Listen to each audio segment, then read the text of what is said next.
Hello viewers. आज योग के बारे में जानेंगे।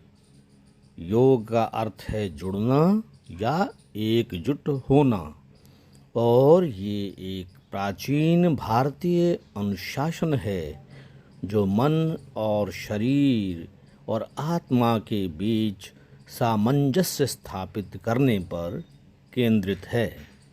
योग का उद्देश्य शारीरिक, मानसिक और आध्यात्मिक कल्याण को बढ़ावा देना है। योग शब्द संस्कृत धातु युज से आया है, जिसका अर्थ है जुड़ना या एकजुट होना। ये एक ऐसी प्रक्रिया है जिसके द्वारा व्यक्ति अपनी चेतना को सार्वभौमिक चेतना से जोड़ता है। योग मन, शरीर और आत्मा के बीच संतुलन स्थापित करने का एक तरीका है। योग को चित्त की वृत्तियों का निरोध कहा जाता है, जैसा कि पतंजलि के योग सूत्र में वर्णित है। इसका अर्थ है मन की बदलती अवस्थाओं को नियंत्रित करना और शांत करना। योग का अर्थ ये भी है कि मनुष्य अपने शरीर, मन और आत्मा को नियंत्रित करके स्वयं को जान सके और आत्म साक्षात्कार को प्राप्त कर सके। योग शारीरिक और मानसिक स्वास्थ्य के लिए बहुत महत्वपूर्ण है।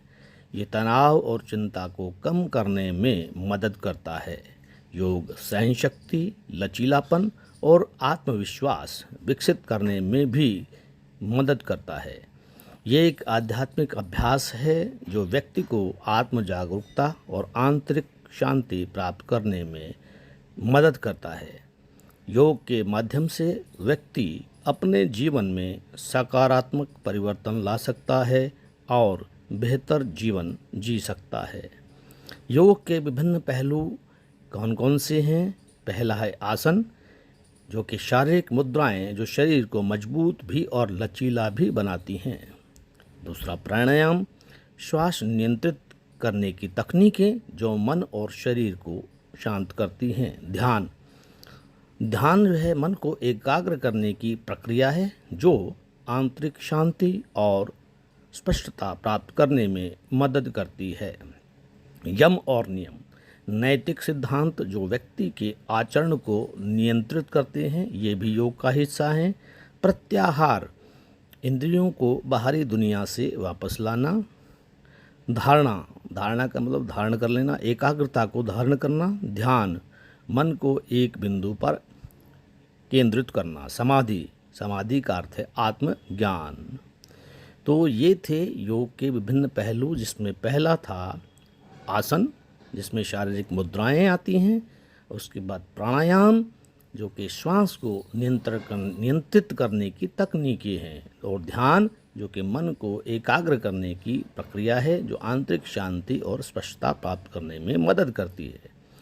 यम और नियम, नैतिक सिद्धांत जो व्यक्ति के आचरण को नियंत्रित करते हैं। प्रत्याहार था, जिसका मतलब था इंद्रियों को बाहरी दुनिया से वापस लाना। और धारणा था एकाग्रता प्राप्त करना। ध्यान की अवस्था, मन को एक बिंदु पर केंद्रित करना। और समाधि का अर्थ है आत्मज्ञान प्राप्त करना। निष्कर्ष निकलता है कि योग एक समग्र प्रणाली है जो शारीरिक, मानसिक और आध्यात्मिक कल्याण को बढ़ावा देती है। ये एक प्राचीन भारतीय अनुशासन है जिसका उद्देश्य व्यक्ति को स्वयं को जानने और अपने जीवन को बेहतर बनाने में मदद करना है।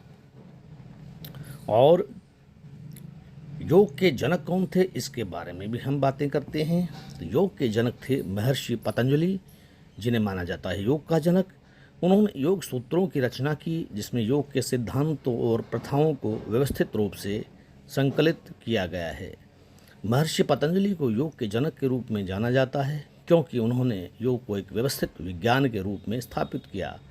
उन्होंने योग सूत्र में योग के विभिन्न पहलुओं को संकलित किया और इसे एक समग्र अभ्यास के रूप में प्रस्तुत किया, जिसमें शारीरिक, मानसिक और आध्यात्मिक विकास शामिल हैं।